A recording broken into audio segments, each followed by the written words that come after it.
तो चलिए सीधी आज के इस विषय में उतरते हैं। आज हम एक ऐसी गहरी सांस्कृतिक मान्यता पर बात करने वाले हैं जो हम सबके घरों में पीढ़ियों से सुनी और मानी जाती रही है, लेकिन सच कहूं तो इसका असली मतलब अक्सर हमसे छूट जाता है। रात को झाड़ू क्यों नहीं लगाना चाहिए, है ना? एक ऐसा सवाल जो हम में से लगभग हर किसी ने कभी न कभी अपने घर के बड़ों से सुना ही होगा। तो आइए इस नियम के पीछे छिपी एक बहुत ही पुरानी और भावुक लोक कथा को समझते हैं। ये कहानी है भक्त गोपाल की, जो हमें इस मान्यता का असली अर्थ समझाएगी। अध्याय 1, भक्त गोपाल की अटूट श्रद्धा। कहानी शुरू होती है ओडिशा के एक छोटे से गांव से। यहां एक परिवार भयानक गरीबी से जूझ रहा है। जरा हालात की कल्पना कीजिए। घर में अन्न का एक दाना तक नहीं है, बर्तन एकदम खाली पड़े हैं और बच्चे भूख से बेहाल हैं। लेकिन यहां एक बहुत बड़ा विरोधाभास देखने को मिलता है। एक तरफ जहां भयंकर भुखमरी है, वहीं दूसरी तरफ परिवार के मुखिया गोपाल के पास अपार आध्यात्मिक संपदा है। इस घोर निराशा के बीच भी गोपाल के होठों पर बस एक ही वाक्य होता है, भगवान सब ठीक करेंगे। जरा सोचिए, हालात कितने भी मुश्किल क्यों न हो, गोपाल का अपने ईश्वर पर से विश्वास रत्ती भर भी नहीं डगमगाता। वो पूरी तरह से बस अपनी ऐसी आस्था के सहारे जीवन की नैया पार लगाने की उम्मीद कर रहा है। लेकिन इसी बीच उनकी पत्नी सीता का धैर्य जवाब दे जाता है। उनका कहना है, भगवान पेट नहीं भरते। और देखा जाए तो ये वाक्य सीता की व्यावहारिक हताशा को बिल्कुल सटीक ढंग से दर्शाता है।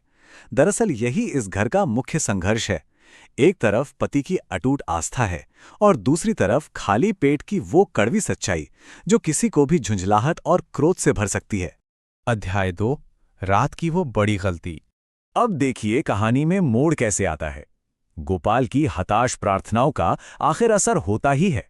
अचानक मंदिर में रखा एक दीपक बहुत तेजी से जलने लगता है। ये इस बात का स्पष्ट संकेत था कि ईश्वर ने उनकी पुकार सुन ली है। ये वो पल था जो उस भूखे परिवार के लिए मानो एक बहुत बड़ा चमत्कार और उम्मीद की एक बिल्कुल नई किरण लेकर आया था। पर तभी उसी रात कहानी में एक जबरदस्त तनाव पैदा हो जाता है। सीता अचानक घर की सफाई करने लगती है। गोपाल तुरंत टोकता है, अरे रात में झाड़ू मत लगाओ। लेकिन भूख, हताशा और गुस्से से भरी सीता इस अहम चेतावनी को पूरी तरह नजरअंदाज कर देती है। सीता का इरादा तो सिर्फ घर साफ करने का था, पर वो समय बिल्कुल गलत था। और झाड़ू लगते ही हालात पूरी तरह पलट जाते हैं। इस बात पर गौर कीजिएगा, जहां एक पल पहले उम्मीद और दैवीय उपस्थिति का एहसास था, वहीं अगले ही पल वो चमत्कारिक दीपक अचानक बुझ जाता है। बहुत तेज हवा चलने लगती है और चारों ओर सिर्फ डर और घना अंधेरा छा जाता है। किस्मत का पलटना शायद इसे ही कहते हैं। अध्याय 3, भगवान का क्रोध और संकेत। अब इस बात की गंभीरता को समझना बहुत जरूरी है। उसी रात सपने में भगवान जगन्नाथ आते हैं और चेतावनी देते हुए कहते हैं, जिस घर में रात को झाड़ू लगाकर लक्ष्मी का अपमान होता है, वहां सुख नहीं टिकता।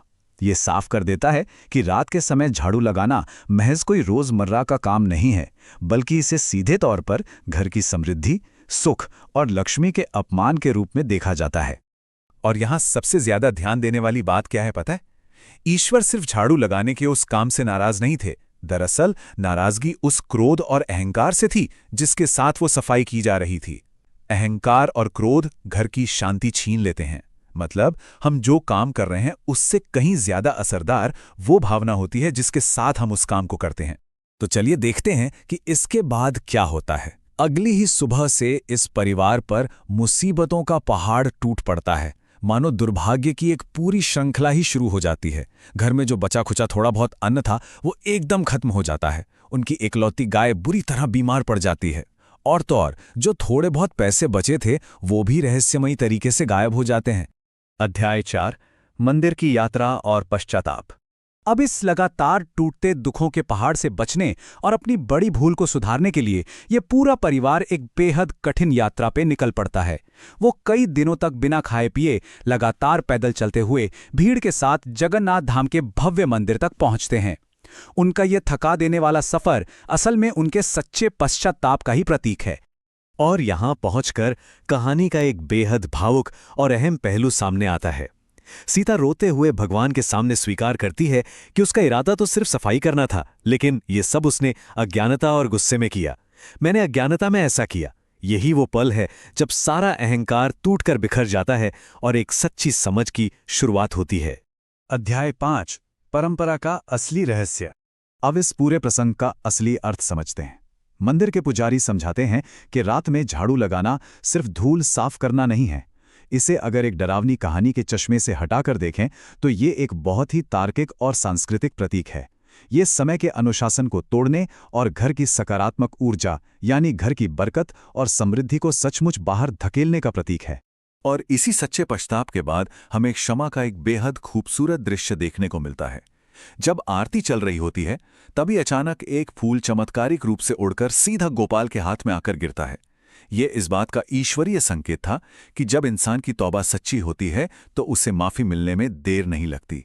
इस एक छोटे से फूल के साथ ही उस परिवार की खोई हुई समृद्धि वापस लौट आती है। तो कुल मिलाकर इस पूरी मान्यता से हमें क्या सीखने को मिलता है? दरअसल ये पुरानी परंपरा महज कोई अंधविश्वास नहीं है, बल्कि घर में एक अनुशासित और शांत माहौल बनाए रखने का एक तरीका है। सही काम को सही समय पर करना, गुस्से जैसी चीजों से बचना, अपनी सकारात्मक ऊर्जा को बचाए रखना और अपनी गलतियों को सच्चे दिल से मानना, यही इस पूरी कहानी का असली सार है। तो चलिए आज की इस चर्चा को हम इसी एक विचारणीय सवाल के साथ खत्म करते हैं। सोचिए, हमारी दिनचर्या और अनुशासन को लेकर ऐसी और कितनी प्राचीन परंपराएं होंगी जिनके पीछे इतने गहरे और तार्किक रहस्य छिपे हैं। जिन लोक कथाओं को हम महज कहानी समझकर छोड़ देते हैं, उनके भीतर जीवन को बेहतर बनाने का कितना बड़ा ज्ञान छिपा होता है। अगली बार जब आप कोई पुरानी मान्यता सुने तो उसके पीछे के असली कारण को तलाशने की कोशिश जरूर कीजिएगा।